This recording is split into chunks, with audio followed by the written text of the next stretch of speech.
Good morning, St. Anthony families. Today I would like to make a video. First of all, I'm making this on my laptop. This is the first time I've done that, so hopefully it's not too grainy, we'll see. But today I wanted to make a video to talk to parents. Kids, you can watch it too if you want, but I wanted to make a video for parents and talk about how to handle the stress and anxiety that your child might be going through, and maybe you can get some tips too. So every once in a while I'll be looking over to the other side to kind of check out my notes. I want to make sure I cover everything. So just some tips and some coping skills to kind of get through this because we're all in this together.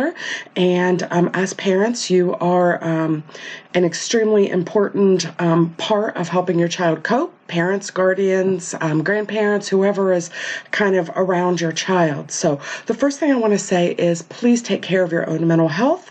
We have to be taking care of ourselves to take good care of our students. So whatever you need to do to take care of your mental health, whether it be go for a walk, exercise, read, garden, take a nap, talk to a friend, do whatever you need to do to make sure that you're taking care of your own mental health. Talk to your child about the situation and about what is going on in the world. Make sure when you're talking to your child that it is age appropriate. Make sure you're not giving them too much information. Keep it calm.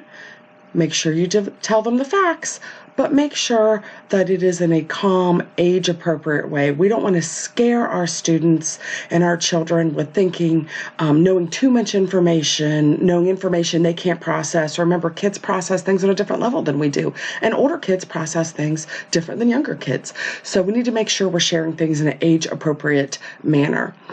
Limit exposure to the media. This is pretty important. This is important for your mental health too. Make sure it's not kind of running all day long in the background. One thing I do is make sure I check a couple of times a day to make sure I haven't missed anything, and then I turn it off. So that's important. And be mindful of the conversations you're having around your student. Sometimes, that saying, little pictures and big ears, right? So sometimes students overhear us having conversations with our friends or our spouse or our relatives, and only getting parts of that conversation and not being able to process it in an adult manner can be scary for students.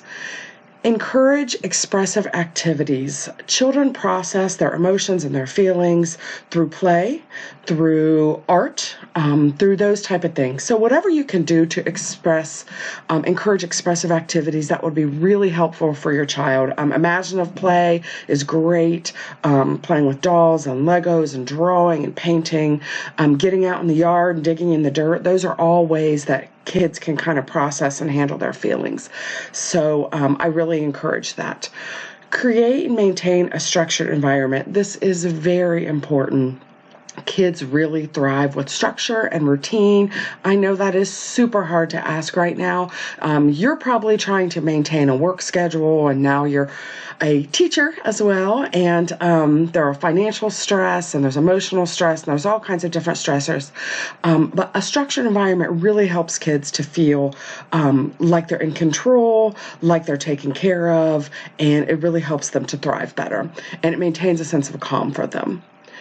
Set academic and behavioral expectations. This is really important. Make sure they're doing their work. Make sure you still have behavioral expectations for your student. Kids need to still be behaving in an appropriate manner. Sometimes we lose our social skills when we don't get out very much, So they need to make sure that they're maintaining those expectations, especially online, which I could talk about all day. Maybe I'll make a video about that at some point. But especially when kids are supposed to maintain certain boundaries, whether it be talking to friends, whether it be the way they talk to you, whether it be their chores, whatever it is. Make sure you're setting those boundaries and those guidelines. We still need to get good grades. We still need to do our work.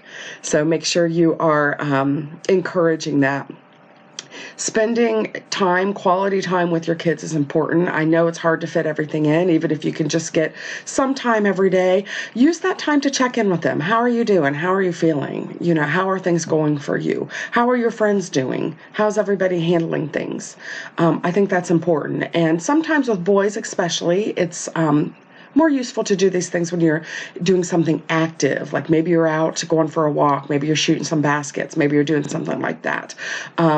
So make sure that it's engaging to them, it's something they want to do, and just kind of check in with them on a daily basis. Stay active, make sure they're getting some type of exercise, make sure you're getting some type of exercise yourself.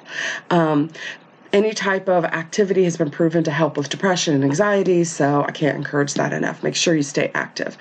Focus on the positive. I'm sure some of you have heard Mr. Rogers talk about always look for the helpers, and I think that's important. You know, when we're looking at this situation, really focus on how, you know, there are hospital workers, and there are nurses and doctors, and there's police officers, and there's the National Guard, and there's all kinds of people who are really trying to help maintain this situation.